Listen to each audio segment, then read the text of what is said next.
Database management system में आज का हमारा टॉपिक रहेगा रिलेशनल अलजेब्रा। तो सबसे पहले हम लोग डिस्कस करेंगे what is relational algebra. Full explanation में हम प्रैक्टिकली देखेंगे कि रिलेशनल अलजेब्रा को डेटाबेस में कैसे इंप्लीमेंट करते हैं, ठीक है, और इसके कितने टाइप्स होते हैं, उन सभी पे हमारा फोकस होगा। तो let's go with the theory part first. तो सबसे पहले डेफिनेशन देख लो ताकि आपको समझ में आ जाए कि ये होता क्या है, ठीक है। Relational algebra indicates the algebraic relation between tables. It means it takes one or two tables as an input and produces new table as an output. तो यहाँ पे एग्जांपल में देखो, इनपुट के लिए ये क्या करता है, एक या एक से ज़्यादा टेबल को लेता है। तो टेबल 1 ये है हमारे पास, टेबल 2 ये रहा हमारे पास, ठीक है। और ये क्या करता है, इन दोनों टेबल को ऐड करके एक नया टेबल क्रिएट करता है आउटपुट के फॉर्म में, जिसमें कंबाइंड डेटा होता है दोनों टेबल का, और ये एक सिंगल टेबल होता है, ठीक है। तो इसी को कहते हैं रिलेशनल अलजेब्रा। तो यहाँ पे बहुत सारे टाइप्स होते हैं रिलेशनल अलजेब्रा के। तो बेसिक ऑपरेटर में कुछ टाइप्स आते हैं जिनको हम डिस्कस करेंगे प्रैक्टिकल के साथ। उसके बाद कुछ एडवांस रिलेशनल अलजेब्रा के टॉपिक होते हैं, टाइप होते हैं, एक्सटेंडेड ऑपरेटर में वो आते हैं, ठीक है। तो हम लोग इसको भी डिस्कस करेंगे। तो चलिए वन बाय वन सबसे पहले बेसिक ऑपरेटर क्या होता है और इसके टाइप को डिस्कस करते हैं। सो यहाँ पे बेसिक ऑपरेटर का टाइप नंबर 1 हम देखेंगे यूनियन, ठीक है। तो यूनियन क्या होता है डेटाबेस में, इसका मतलब क्या होता है, it is the combination of to relation, यानी ये दो टेबल का कॉम्बिनेशन होता है।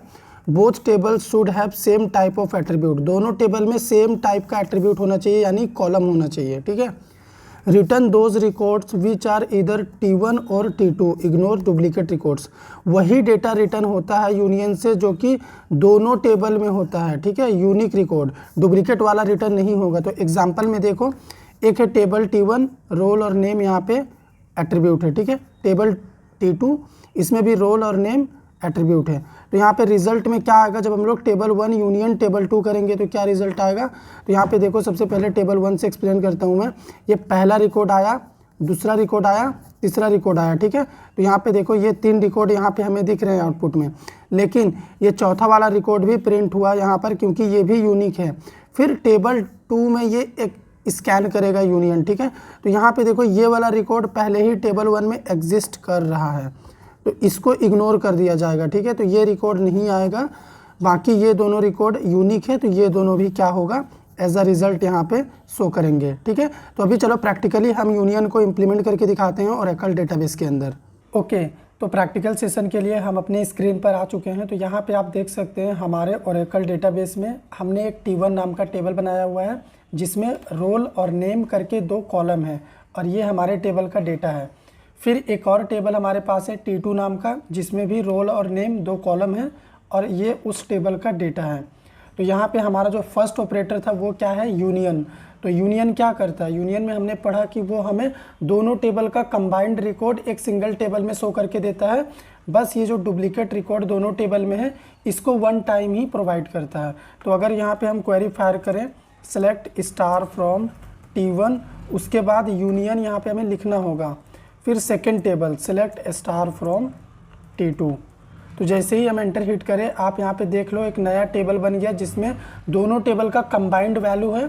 बस ये जो डुप्लीकेट वैल्यू है ये बस एक ही बार है, ठीक है, जबकि यहाँ पे दोनों टेबल में था। अगर आपको डुप्लीकेट वैल्यू भी चाहिए तो आप यूनियन के साथ ऑल यूज़ कर सकते हैं। आपको अगर कंप्लीट वैल्यू चाहिए दोनों टेबल का, तो यहाँ पे देखो ये डुप्लीकेट वैल्यू भी यहाँ पे शो कर रहा है। तो ये होता है हमारा यूनियन ऑपरेटर। सेकेंड टाइप है हमारा बेसिक ऑपरेटर का इंटरसेक्शन। ये क्या होता है, returns those records which are in both T1 and T2 tables. तो अगर हम लोग टेबल 1 और टेबल 2 को इंटरसेक्ट करेंगे तो हमें डेटा में ये रिजल्ट मिलेगा।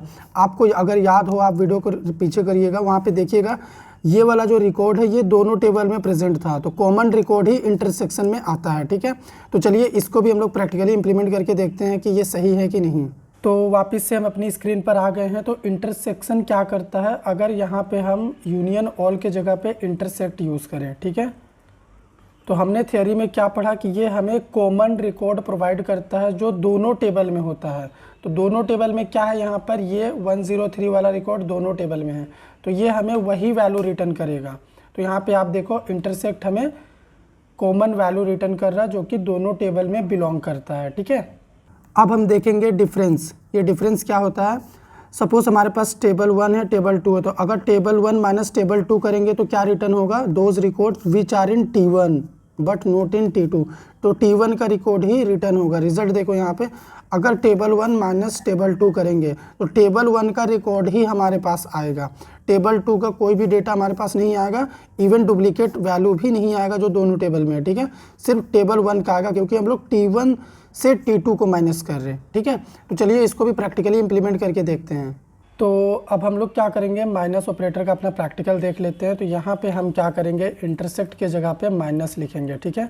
तो माइनस क्या करता है, अगर हम लोग T1 माइनस T2 यहाँ पे कर रहे हैं तो T1 का सारा रिकॉर्ड हमें दिखेगा, बस वो रिकॉर्ड नहीं दिखेगा जो कि T2 में भी बिलोंग करता है, यानी ये 103 का रिकॉर्ड नहीं दिखेगा, बाकी T1 का पूरा रिकॉर्ड दिखेगा।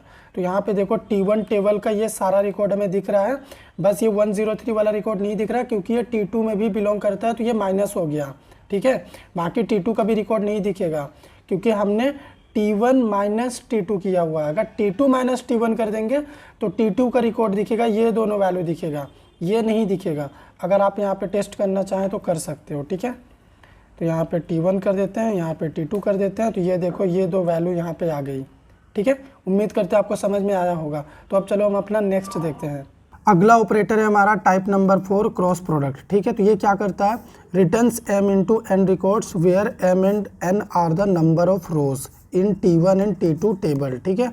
तो यहाँ पे देखो T1 टेबल है जिसमें नंबर ऑफ रोज कितने हैं, 3 है।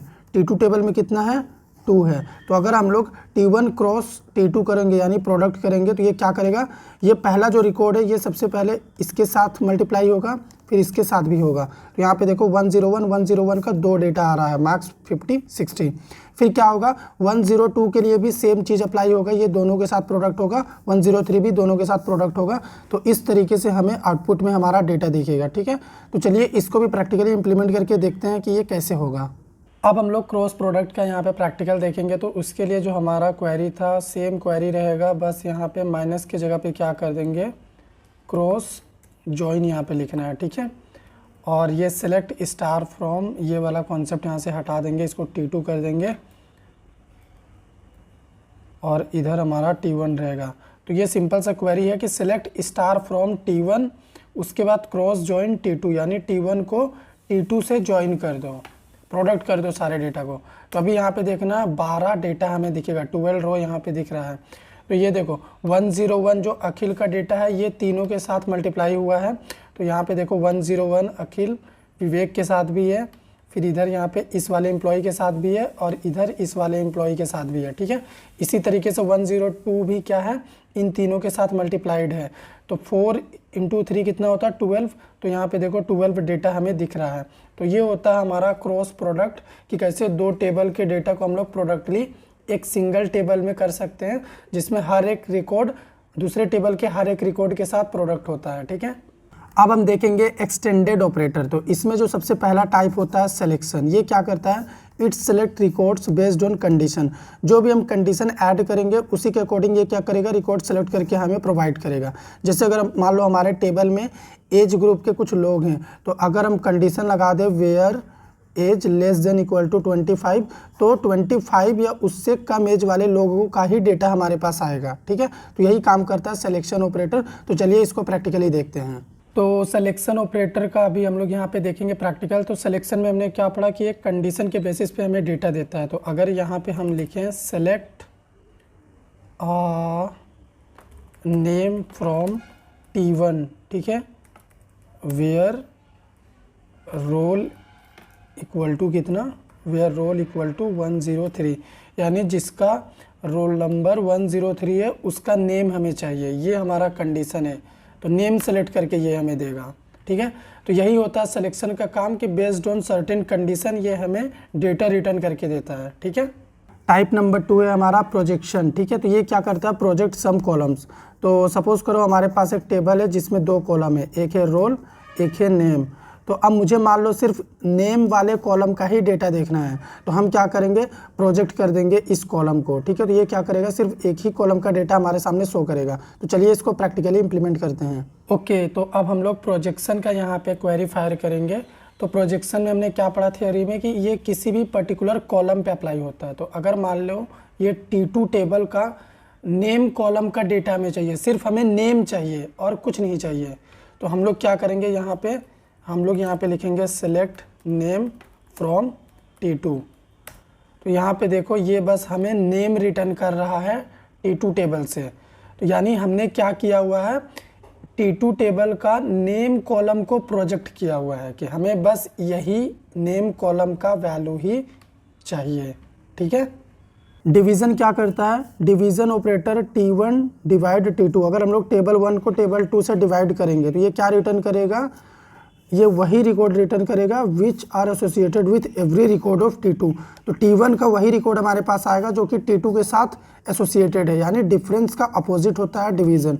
चलो इसको भी प्रैक्टिकली इंप्लीमेंट करते हैं। तो डिवीज़न ऑपरेटर का प्रैक्टिकल अब हम लोग यहाँ पे करेंगे। तो उसके लिए क्वेरी फायर करेंगे क्या, सेलेक्ट T1 का रोल यहाँ पे लिखेंगे कॉमा T1 का नेम लिखेंगे। ठीक है, ये दोनों हमारा टेबल 1 का कॉलम हम लिख रहे हैं, ये कहाँ से आएगा, फ्रॉम T1।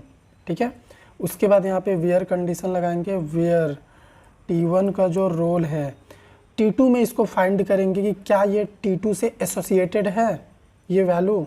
तो यहाँ पे इन लिखेंगे और क्वेरी में यहाँ पे अब लिखेंगे क्या अंदर में, सेलेक्ट रोल फ्रॉम T2। ठीक है, ये हमारा सिंपल सा क्वेरी है। इसको एंटर हिट करेंगे तो यहाँ पे देखो रिकॉर्ड निकल के आया 103 विवेक।